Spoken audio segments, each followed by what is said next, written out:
Halo fellow Creativers, di video kali ini kita bakalan bahas seputar tugas akhir atau skripsi, di mana projectnya itu project UI UX ya.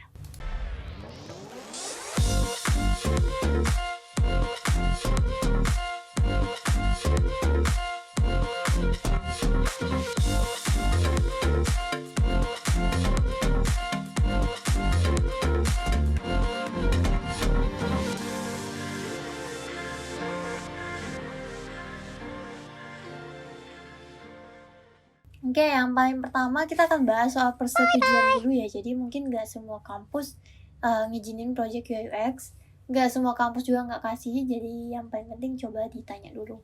Kadang-kadang ada kampus yang project skripsinya itu harus sampai jadi gitu ya, produknya harus sampai coding maksudnya. Nah, jadi mungkin bisa ditanya dulu. Kalau kasus aku kemarin adalah di kampusku itu udah boleh yang namanya kolaborasi. Jadi yang ngoding itu anak teknik informatika. Salah. Yang ngoding itu adalah teknik perangkat lunak, terus aku di bagian UI UX-nya. Tapi apakah nggak bisa cuma riset aja atau UI UX saja? Sebenarnya di dalam skripsi itu kan ada yang namanya penelitian terdahulu. Jadi di situ kita bakal cari beberapa project tugas akhir orang-orang yang udah selesai duluan gitu. Nah, dan di situ aku ketemu banyak banget yang bikin UI UX itu cuman mentok sampai ke desainnya aja, jadi nggak ada implementasinya. Dan kayaknya itu fine-fine aja di kampus mereka, jadi tinggal dicari tahu aja di kampus kalian itu oke atau enggak. Oke, lanjut. Kalau misalnya persetujuan tadi udah dan memang diizinkan untuk bikin project UI UX, nah yang paling penting tahap pertama kalian harus pahami dulu apa sih itu UI UX, terus permasalahannya apa, karena itu yang utama. Nanti di skripsi itu yang paling banyak ditanya itu adalah permasalahannya apa, terus apa yang kita solve. Nah, jadi penting untuk tahu dulu apa yang mau diselesaikan, apa masalahnya, baru nanti bisa lanjut ke step berikutnya. Yang kedua, metodenya. Nah, di dalam project skripsi itu pasti pakai sebuah metode, dan kalau di tugas akhir kemarin itu pakainya yang design thinking. Jadi teman-teman juga bisa sesuaikan step by step yang kira-kira cocok sama projectnya teman-teman. Nah, kuncinya di sini adalah yang penting membaca dan juga ngulik. Coba-coba aja beberapa metode-metodenya, terus cari yang paling sesuai sama project. Ya, lanjut yang ketiga, kita masuk ke riset. Dan riset ini lumayan penting juga, jadi teman-teman juga harus cari metodenya untuk riset nanti. Kalau kemarin pakainya usability testing. Nah, jadi kenapa riset itu penting? Di dalam project skripsi itu, teman-teman harus bisa membuktikan kalau permasalahan yang tadi ada di bab 1 itu beneran selesai. Dan itu nggak bisa yang pakai opini, atau nggak bisa cuman kasih hasil, itu nggak bisa. Jadi harus ada hasil risetnya. Contohnya di aku itu usability testing.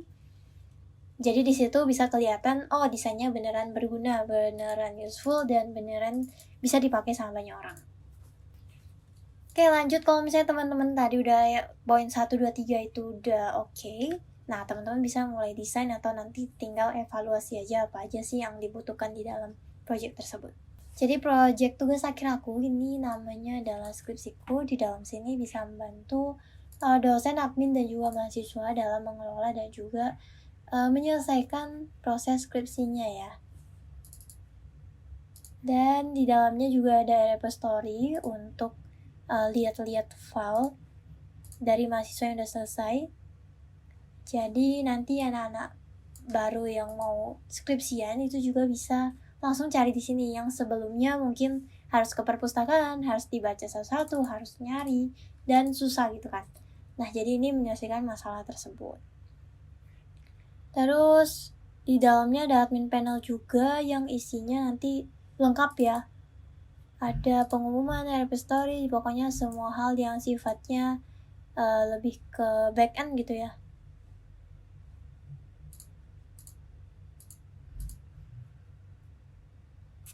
Nah, di tugas akhir ini, disinilah tempat lihat langkah-langkah dari si mahasiswa tersebut.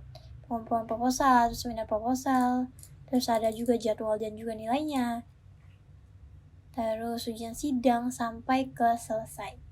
Nah, pokoknya gambaran kecilnya itu kira-kira seperti itu untuk si aplikasi ini. Untuk detail lebihnya mungkin nggak terlalu penting, jadi kita akan skip aja. Oke, lanjut yang harus teman-teman siapin juga kalau misalnya mau ngerjain tugas akhir yang tentang UI UX, itu teman-teman harus lebih giat cari bahannya, karena nggak banyak gitu ya buku ataupun jurnal-jurnal yang isinya adalah tentang UI UX. Atau kalau misalnya ada buku pun itu biasanya tahunnya udah lama banget, dan kalau di aturan kampusku itu udah nggak boleh dipakai.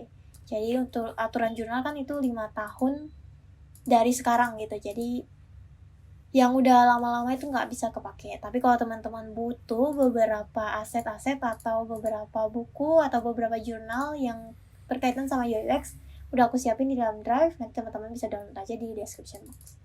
Kalau misalnya teman-teman bikin projectnya itu UI UX, yang pertama kalau misalnya teman-teman mungkin dari teknik informatika, sistem informasi, atau teknik perangkat lunak, mungkin bakalan susah ketemu dosen yang memang ahli di bidang ini.